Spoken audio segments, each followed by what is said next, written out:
നമസ്കാരം സുഹൃത്തുക്കളെ. തകർന്നു കിടക്കുന്ന ഒരു സിസ്റ്റത്തെ പണിത് ശരിയാക്കുന്നതിനേക്കാൾ ഒരാൾക്ക് പണി കൊടുക്കാനാണ് മന്ത്രി കസേര നല്ലത് എന്ന് കാണിച്ചു തരികയാണ് നമ്മുടെ ആരോഗ്യമന്ത്രിണിയമ്മ. ഇന്നിപ്പോ ഡോക്ടർ ഹാരിസ് ചിറക്കലിന് എതിരായിട്ടുള്ള ചട്ടം ഉപയോഗിച്ചുകൊണ്ടുള്ള നടപടികളെ കുറിച്ച് അവർ വിശദീകരിക്കുന്നത് നമ്മൾ കേട്ടു. അദ്ദേഹത്തെ ഒരു മോഷ്ടാവായി ചിത്രീകരിക്കാനുള്ള ചില കളികൾ പോലും നടക്കുന്നുണ്ട് എന്നുള്ളതാണ് കേൾക്കുന്നത്. ശശി തരൂർ MP മറ്റോ കൊടുത്ത ഒരു ഉപകരണത്തിന്റെ ചില ഭാഗങ്ങൾ കാണുന്നില്ല എന്നൊക്കെ മന്ത്രിണിയമ്മ ആരോപിക്കുന്നത് നമ്മൾ കേട്ടല്ലോ. അപ്പൊ അങ്ങനെയുള്ള നടപടികളൊക്കെ അദ്ദേഹത്തിന് എതിരായിട്ട് വരാൻ പോവുകയാണ്. അദ്ദേഹം ചെയ്ത കുറ്റം എന്തായിരുന്നു? പൊതുമണ്ഡലത്തിൽ വന്നിട്ട് ഈ മെഡിക്കൽ രംഗത്തെ പല കുത്തഴിഞ്ഞ രീതികളെപ്പറ്റി, ശ്രദ്ധയില്ലായ്മയെപ്പറ്റി, അഴിമതിയെപ്പറ്റി, അലസതയെപ്പറ്റി ഒക്കെ പറഞ്ഞു എന്നുള്ളതാണ്. രോഗികൾ അനുഭവിക്കുന്ന പ്രശ്നങ്ങളെപ്പറ്റി, ഒരു വിദ്യാർത്ഥിയുടെ ശസ്ത്രക്രിയ ഒക്കെ മുടങ്ങിയതിനെ പറ്റി ഒക്കെ പറഞ്ഞു എന്നുള്ളതാണ് അദ്ദേഹം ചെയ്ത കുറ്റം. അപ്പൊ അതിനുള്ള പ്രതികാര നടപടി ചട്ടപ്രകാരം കൊടുക്കുകയാണ് ഇപ്പൊ ചെയ്യുന്നത്. അപ്പൊ അധികാര സ്ഥാനത്തിരിക്കുന്നവരെ ചട്ടപ്രകാരം സിസ്റ്റം വെച്ചുകൊണ്ട് തന്നെ എങ്ങനെ പണി കൊടുക്കും എന്നുള്ളത് നമ്മൾ ലൈവായിട്ട് കണ്ടുകൊണ്ടിരിക്കുകയാണ്.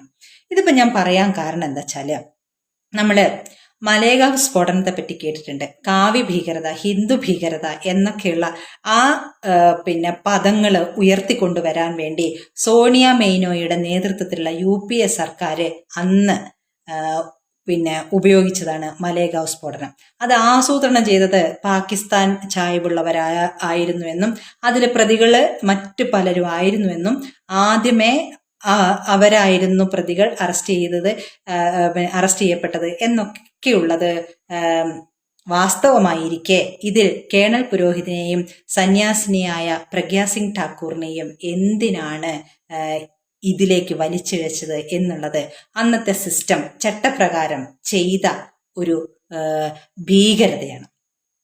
ഈ കാവ്യ ഭീകരത എന്നുള്ള ടേം ഇസ്ലാമിക ഭീകരതയ്ക്ക് എതിരായിട്ട് അല്ലെങ്കിൽ ഇസ്ലാമിക ഭീകരതയെ സമീകരിക്കാൻ വേണ്ടി കൊണ്ടുവന്നിട്ടുള്ള ഈ ഒരു ടേം ഇത് മലേഗാവ് സ്ഫോടനത്തിൽ കൂടെ ഹിന്ദു രാഷ്ട്രീയത്തെ ദുർബലപ്പെടുത്താൻ വേണ്ടി ഉപയോഗിക്കാൻ വേണ്ടി സോണിയ മെയ്നോയുടെ നേതൃത്വത്തിലുള്ളവരെ ചെയ്തതാണ്. ഇതിലേക്ക് ഈ മലേഗാവ് സ്ഫോടന കേസിലേക്ക് കൊണ്ടുവരപ്പെട്ട ഈ കേണൽ പുരോഹിത് എന്ന് പറയുന്ന ഈ ഉദ്യോഗസ്ഥൻ, അദ്ദേഹം മികച്ച ഒരു ഇന്റലിജൻസ് ഉദ്യോഗസ്ഥന്മാരിൽ ഒരാളായിരുന്നു. അപ്പൊ 2007 കേണൽ പുരോഹിത് മഹാരാഷ്ട്ര കേന്ദ്രമാക്കി നടന്നു വന്ന ഫേക്ക് കറൻസി റാക്കറ്റിനെ പറ്റി ഒരു റിപ്പോർട്ട് സമർപ്പിച്ചിരുന്നു. അതില് അദ്ദേഹം അതിന്റെ സൂത്രധാരനായി ചൂണ്ടിക്കാണിച്ചിരുന്നത് സമാജ്വാദി പാർട്ടി MLA ആയിട്ടുള്ള ആബു ആസ്മിയെയാണ്. അപ്പോൾ അതുമായിട്ട് ബന്ധപ്പെട്ട് മറ്റു പല പ്രമുഖ വ്യക്തികളുണ്ട്, പോലീസുകാരുണ്ട്. അപ്പൊ നാസിക്കിലെ നോട്ടടിക്കുന്ന സെക്യൂരിറ്റി പ്രസിൽ നിന്ന് മഷിയും കെമിക്കലും കടത്തിയതും അദ്ദേഹത്തിന്റെ നേതൃത്വത്തിലുള്ള ടീം കണ്ടെത്തിയിരുന്നു. അപ്പൊ ഇതുമായിട്ട് ബന്ധപ്പെട്ട് പല പ്രമുഖരും കുടുങ്ങും.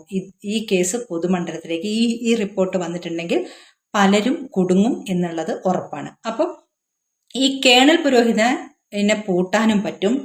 ഈ മലേഗാവ് സ്ഫോടനം വെച്ചുകൊണ്ട് ഹിന്ദു ഭീകരത, കാവ്യ ഭീകരത എന്നുള്ളൊരു ടേം കൊണ്ടുവന്നുകൊണ്ട് ഇസ്ലാമിക ഭീകരതയുമായി സമീകരിച്ചുകൊണ്ട് ഹിന്ദുത്വ രാഷ്ട്രീയത്തെ ഇല്ലാതാക്കാനും അല്ലെങ്കിൽ കരിവാരി തേക്കാനും കഴിയും എന്നുള്ളതാണ് സോണിയ മെയ്നോയുടെ നേതൃത്വത്തിലുള്ള ഈ അന്നത്തെ ഭരണകക്ഷി കണ്ടത്. അതുകൊണ്ടാണ് സന്യാസിനിയായിട്ടുള്ള പ്രഗ്യാ സിംഗ് ഠാക്കൂറിന്റെ ഇരുചക്ര വാഹനത്തിൽ കെട്ടിവെച്ചാണ് ഈ സ്ഫോടനം നടന്നത് എന്നാണ് പിന്നീട് തെളിവുണ്ടാക്കിയത്. RDX കൊണ്ടുവന്നത് കേണൽ പുരോഹിതാണ് എന്നും തെളിവുകൾ ഉണ്ടാക്കി. ഈ RDX എന്ന് പറയുന്ന ഈ സ്ഫോടക വസ്തു അദ്ദേഹത്തിന് കൈകാര്യം ചെയ്യാൻ പറ്റാത്ത ഒരു സാധനമാണ് എന്നുള്ളത് തെളിവ് വെച്ചുകൊണ്ട് തന്നെ സമർത്ഥിച്ചുകൊണ്ടാണ് അദ്ദേഹം ഇപ്പോൾ കുറ്റവിമുക്തനായി പുറത്തു വന്നിരിക്കുന്നത്. അദ്ദേഹം വെച്ച തെളിവുകൾ കോടതി അംഗീകരിച്ചിരിക്കുന്നു. അതേപോലെ പ്രഗ്യാ സിംഗ് ഠാക്കൂറിന്റെ വണ്ടി എത്രയോ മുന്നേ വിറ്റുപോയതാണ്. അവർ സന്യാസിനിയാവുമ്പോൾ എല്ലാ സ്വത്തുക്കളും മറ്റു പലർക്കും കൊടുത്തതാണ് എന്നുള്ളതും കോടതിക്ക് മുമ്പിൽ തെളിയിക്കപ്പെട്ടു.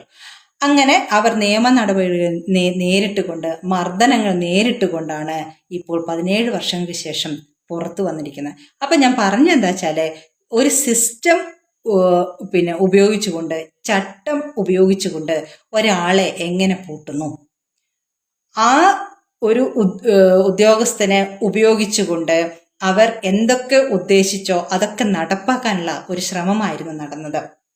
നമ്മുടെ UP മുഖ്യമന്ത്രിയായിട്ടുള്ള യോഗി ആദിത്യനാഥിന്റെ പേര് പറയിപ്പിക്കാനുള്ള ശ്രമം നടന്നു എന്നുള്ളതൊക്കെ പറയുമ്പോൾ നമുക്ക് മനസ്സിലാക്കാൻ കഴിയും എന്തായിരുന്നു ഉദ്ദേശിച്ചത് എന്നുള്ളത്. കാവ്യ എന്ന് പറയുന്നത് സോണിയ മേനോയ്ക്ക് കണ്ട വിരളി പിടിക്കും, അത്രയ്ക്ക് വെറുപ്പാണ്.